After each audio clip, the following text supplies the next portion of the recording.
ہم وہی کہیں گے جو ہمارا دین ہم کو بتاتا ہے، عمل کرو تو تمہارا بھلا ہے۔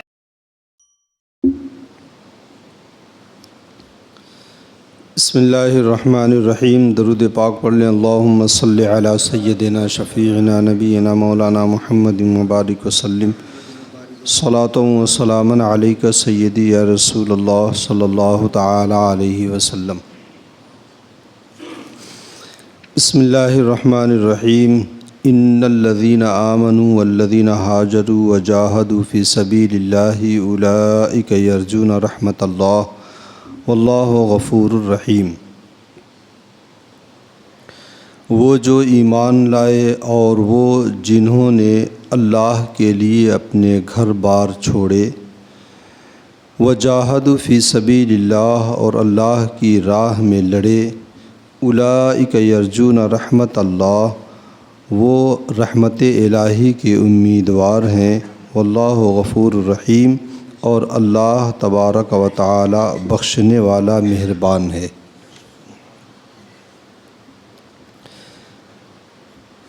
اس سے پہلے ایک آیت کریمہ گزری ہے کہ یسألونک عن الشہر الحرام قتال فیہ، کہ مقدس مہینوں میں لوگ جنگ کے بارے میں پوچھتے ہیں۔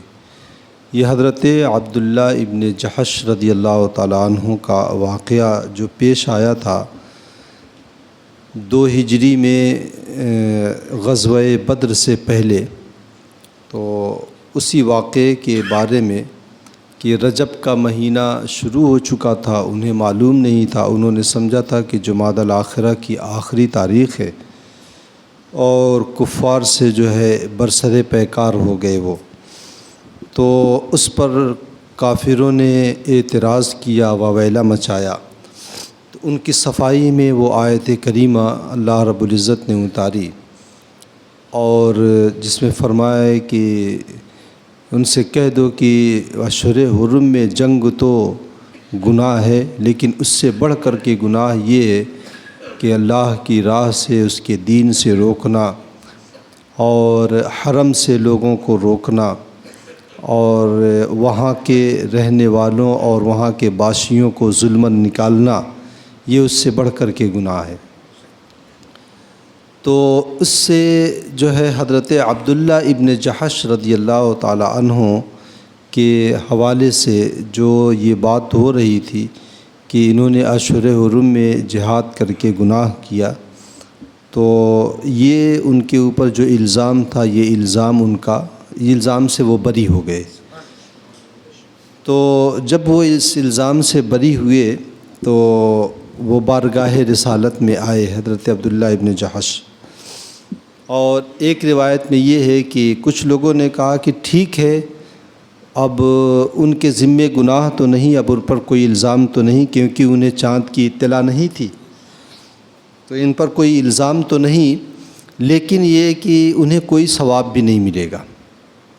لوگوں نے اپنی جانب سے یہ فیصلہ سنا دیا، اور ایک روایت میں ہے کہ خود حضرت عبداللہ ابن جحش رضی اللہ تعالیٰ عنہ بارگاہ رسالت میں آئے اور حضور صلی اللہ علیہ وسلم سے کہا، یا رسول اللہ، کہ جو ہم نے جنگ کیا ہے کفار سے، کیا ہم اسے غزوہ سمجھیں اور اللہ رب العزت کی جانب سے اس کے اجر کے امیدوار رہیں؟ تو یہ آیت کریمہ حضرت عبداللہ ابن جحش کے امید کے مطابق اتری، اور اللہ رب العزت نے فرمایا کہ ان الذین آمنوا والذین ہاجروا وجاہدوا فی سبیل اللہ، کہ وہ لوگ جو ایمان لائے اور جنہوں نے اللہ کے لیے اپنے گھر بار چھوڑے اور اللہ کی راہ میں لڑے، وہ اللہ کی رحمت کے امیدوار ہیں۔ اس آیت کریمہ سے ایک بات تو یہ پتہ چلی کہ خطائے اجتہادی پر گناہ نہیں ہے بلکہ ثواب ہے۔ خطائے اجتہادی اسے کہتے ہیں کہ اپنے علم کی بنیاد پر جو عالم دین جب کسی نئے حکم کا کوئی یا نئے مسئلے کا کوئی حکم قرآن و حدیث کی روشنی میں نکالتا ہے، تو یہ ممکن ہے کہ اس سے غلطی بھی ہو جائے اور یہ ممکن ہے کہ درست بھی رہے۔ تو اگر اس درست ہوتا ہے تو ایسی صورت میں اسے 2 گنا ثواب ملتا ہے. ایک تو صحیح جو ہے حکم نکلنے کا اور دوسرا اجتہاد کا. اور اس سے بڑھ کر کے یہ ہے کہ اب اس کے نکالے ہوئے حکم پر جتنے لوگ عمل کریں گے اس کا بھی ثواب اسے ملے گا. اور اگر اس سے غلطی ہو جاتی ہے، حکم صحیح نہیں نکلتا ہے، تو عند اللہ کوئی اور حکم ہوتا ہے تو اسے کہتے ہیں خطائے اجتہادی. اور اس خطائے اجتہادی پر بھی آدمی کو ایک ثواب ملتا ہے. یہ اللہ کے رسول صلی اللہ علیہ وسلم کی حدیث ہے. حضور صلی اللہ علیہ وسلم کی یہ رحمتوں کا صدقہ ہے کہ عالم دین اگر ایسی کوئی اخلاص کے ساتھ کوشش کرتا ہے کسی نئے مسئلے کا حکم قرآن و حدیث سے نکال کر کے امت کی رہنمائی کے لیے، اور اس سے غلطی بھی ہو جائے، دانستہ نہیں، کوشش اس نے یہی کیا تھا کہ صحیح حکم نکلے، لیکن یہ کہ انسان ہے، انسان غلطیوں کا مجموعہ ہوتا ہے، ان سے صحیح حکم نہیں نکل سکا، تو اللہ کے رسول فرماتے ہیں فَلَهُ أَجْرٌ، پھر بھی اسے ایک نیکی ملے گی، پھر بھی اسے ایک نیکی ملے گی. یہاں پر بھی حضرت عبداللہ ابن جحش کا وہی معاملہ ہوا. انہیں معلوم نہیں تھا تو انہوں نے جو ہے جمادی الآخرہ کی آخری تاریخ سمجھ کر کے وہ کفار سے برسر پیکار ہو گئے. تو یہ ان کی خطائے اجتہادی رہی، اس پر بھی اللہ تبارک و تعالیٰ نے ایک ثواب دیا ہے. دوسری بات، اللہ رب العزت نے اس کا جواب جو دیا ہے اس کی تمہید شروع کہاں سے کیا؟ ان الذین آمنوا والذین ہاجروا وجاہدوا فی سبیل اللہ اولئک یرجون رحمت اللہ، کہ وہ ایمان لائیں یعنی مومن ہو، اور پھر اس کے بعد ہاجروا فی سبیل اللہ، اللہ کی راہ میں اس نے قربانیاں بھی دیں، وجاہدوا، اور جہاد بھی کیا، یعنی نیک اعمال کیا، اور نیک اعمال کرنے کے بعد وہ اللہ کی رحمت کا امیدوار رہے. نیک اعمال کرنے کے یوں تو جو اللہ رب العزت کی جانب سے ہمیں ثواب ملتا ہے، اگر دیکھا جائے حقیقتاً تو یہ ہمارے اعمال کا بدلہ نہیں ہے. ہمارے اعمال کا تو کوئی بدلہ ہو ہی نہیں سکتا. مفتی اعظم ہند علیہ رحمۃ و رضوان نے کہا تھا میرے اعمال کا بدلہ تو جہنم ہی تھا، میں تو جاتا مگر تو نے مجھے جانے نہ دیا. تو ہمارے اعمال کا کوئی بدلہ ہی نہیں ہے. آپ جانتے ہیں کہ ایک مشین کو اگر بنا دیا جائے جس کام کے لیے تو وہ مشین وہ کام کرے بس، اور اس کے علاوہ کچھ بھی نہیں. اسی طرح اللہ رب العزت نے ہمیں پیدا کیا، ہمیں اتنی ساری صلاحیتیں دیں، ہمیں سوچنے سمجھنے کی صلاحیتیں دی ہیں. تو اب ہمارا کام یہ ہے کہ اللہ کے حکم کے مطابق ہم جئیں. اس پر ثواب کی امید یہ تو نہیں چاہیے. ثواب جو رب کائنات دیتا ہے وہ تو محض اس کا فضل ہے. یہ تو ایک بہانہ ہے کہ بندے نے عمل کیا ہے اس کو ثواب دے دو، یہ تو ایک بہانہ ہے. تو یہاں پر اللہ رب العزت نے یہ تمہید کیا بات دی، مومن ہو، اعمال بھی کرے، اعمال کرنے کے بعد نیک عمل کے بعد وہ اللہ کی رحمت کا امیدوار رہے. اور بغیر عمل کے جو اللہ کی رحمتوں کے امیدوار رہتے ہیں وہ تو حماقت ہے. کسان کو آپ دیکھ لیجئے، کسان کھیت جوتتا ہے، اس کو برابر کرتا ہے، اس میں بیج ڈالتا ہے، اس کی آبیاری کرتا ہے، اس میں سے جو خس و خاشاک نکلتے ہیں وہ نکال کر کے پھینکتا ہے، دیکھ ریکھ کرتا ہے، موقع بموقع اس میں کھاد پانی جو بھی ضرورت ہوتی دیتا ہے. اب وہ امید کرتا ہے کہ غلہ اچھا پیدا ہوگا. اور اگر کوئی آدمی کھیت لے کر کے چھوڑ کے بیٹھ جائے کرسی لگا کر کے اور امید کرے کہ اس میں غلہ پیدا ہوگا تو یہ تو حماقت ہی، اس کو حماقت کے علاوہ کیا کہیں گے. اسی طریقے سے ہم کوئی عمل نہ کریں اور رحمت الہی کے امیدوار رہیں تو یہ حماقت ہی تو ہے. یوں اللہ رب العزت کی رحمتیں بہت وسیع ہیں، وہ اگر وہ چاہے تو اپنی رحمتوں سے کسی بھی گنہگار بندے کو بخش دے.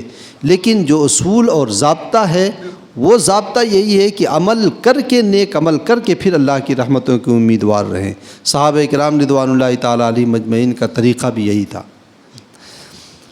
ایک اب اللہ کی رحمتیں اور وسعتیں، اس سے یہ بھی پتہ چلا کہ اللہ تبارک و تعالیٰ کی رحمت اس کے غضب کے اوپر جو ہے حاوی ہے، کیونکہ اللہ تبارک و تعالیٰ نے یہاں سے رحمت الہی کا ذکر کیا ہے. اور حدیث پاک قرآن پاک میں اللہ رب العزت نے فرمایا بھی ہے کہ وَرَحْمَتِي وَسِعَتْ كُلَّ شَيْءٍ، میری رحمت تو ہر شے کے اوپر عام ہے۔ اور ایک صحابی کے بارے میں ہے نا کہ وہ آئے اور اللہ کے رسول صلی اللہ علیہ وسلم سے پوچھا کہ یا رسول اللہ، میں نے جو گناہ کیا ہے کیا میرے وہ گناہ بخش دیے جائیں گے؟ تو اللہ کے رسول صلی اللہ علیہ وسلم نے فرمایا ہاں۔